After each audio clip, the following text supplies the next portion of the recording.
Tu veux créer ta franchise mais tu ne sais pas comment calculer tes droits d'entrée, tes royalties et tes RFA? Eh bien c'est normal. La plupart des futurs franchiseurs se trompent sur les chiffres. Le droit d'entrée, c'est la valeur de ton concept, ainsi que ton accompagnement de départ. Il ne faut surtout pas le brader comme je vois beaucoup. A l'inverse, un prix trop élevé va faire fuir tous les candidats. Il faut le calculer au plus juste, c'est-à-dire la valeur que tu apportes. Ensuite, les royalties, c'est ton récurrent mensuel. C'est ce qui fait tourner ta machine, ton équipe, ta tête de réseau, ta promotion. Ça tourne souvent entre 4 et 6% du chiffre d'affaires hors taxe du franchisé. Mais attention, les royalties doivent être justifiées par un vrai accompagnement. Je vois trop de franchiseurs encaisser les royalties et rien faire derrière. C'est le tribunal assuré. Pas de support égale pas de royalties crédibles.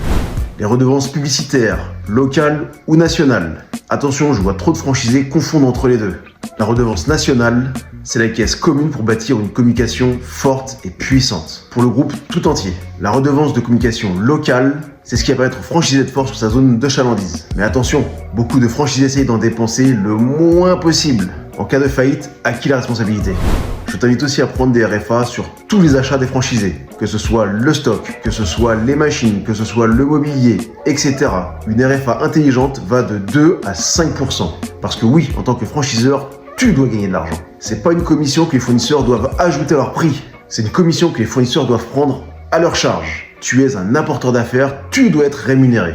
Cette charge ne doit pas être payée par le franchisé.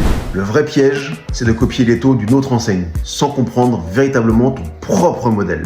Chaque concept a son propre seuil de rentabilité. Fais tes calculs, teste même plusieurs scénarios et valide tes marges avant de signer ton premier franchisé. Parce qu'après, c'est difficile.